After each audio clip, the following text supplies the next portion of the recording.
Hi, I'm Laura, and I'm the owner and founder of my own small company. And I give ConvertKit a super 5.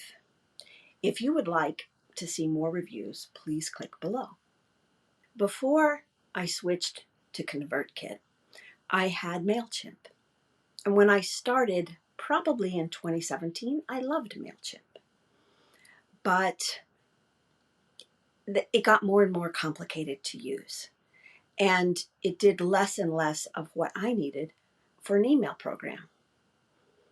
So when a friend recommended that I switch to ConvertKit, I checked it out and I switched. So the things that really inspired me to choose ConvertKit. One, it's their whole emphasis on working with creators. And that's a lot of what I do and a lot of who I am. So that was a fit for me. Then their tutorials. Their tutorials are awesome. I'm not like 100% techie. I'm getting a whole lot better. But in the very beginning, I wasn't sure what I was doing. So the step-by-step tutorials for how to set up a broadcast and set up I wanted to do a daily email to my list. And their tech support was superb. I read the stuff, I did the stuff, I had a little glitch, I wrote to them, they wrote back to me like within 2 or 3 hours.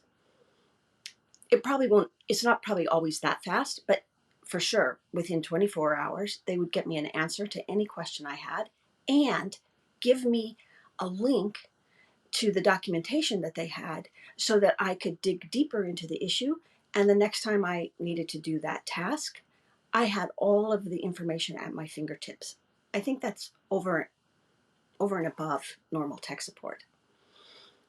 Then my friend recommended it. And so I had a good feeling about the change. I love how my photographs and pictures look in the system and how they go out in email. And I really loved, 100% loved their transfer process.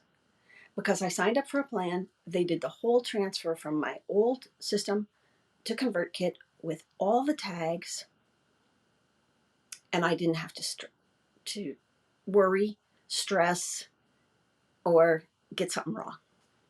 So those are my main reasons why I like it.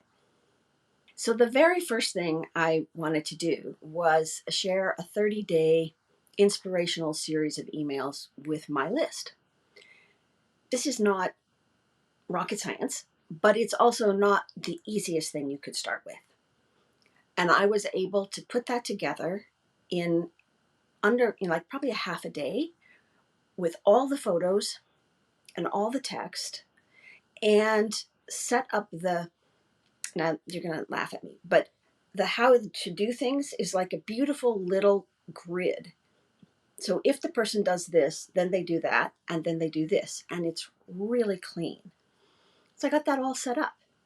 And the best thing, and one of the main reasons I switched, is because anytime anybody signs up for that program, they start at the beginning.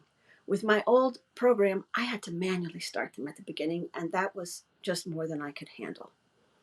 So loading pictures, for me, okay, I do Mac and I do PC. So for me, those are the same. They just have different keys. And this is how I feel about mailing software, except for the ConvertKit keys are really easy to use. They're all right in the email platform. So I have my broadcast I want to send, and it's right there. And if I want to time a series of things, drop down to set the, after this event, this happens. 2 days later, this happens. It's super clear and easy to set up.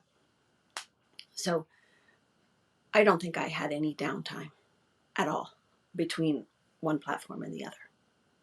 So if you're thinking about switching your email service system or signing up for the first time and you want to check out ConvertKit, I really recommend that you do. then you won't have to transfer. But if you're with a system and you want to transfer, I really recommend that you use their transfer service. It didn't cost me anything. That's probably because I had a paid plan, but it's very clear on the website how they do that, and they want you to succeed. The people at ConvertKit want you to succeed. They want you to be able to create easily and to communicate with the people in your community easily. What I would recommend is that you look at some of the tutorials. They're all available on the web, whether or not you have an account or not yet. And I would also, if you know anybody who uses ConvertKit, you can ask them what they love about it. I'm sure they'll tell you. And my friend gave me a on-screen tutorial dive through.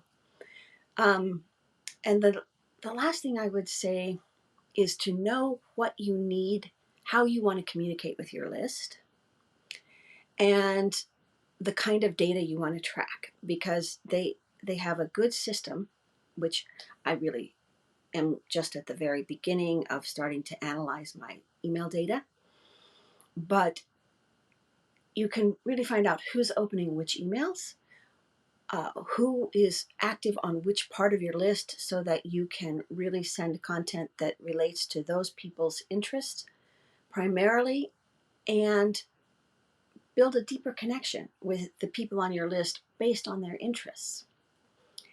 So I think that those are the places, the questions I would ask, the stuff I would research if I was looking to change again. But I'm not going to change.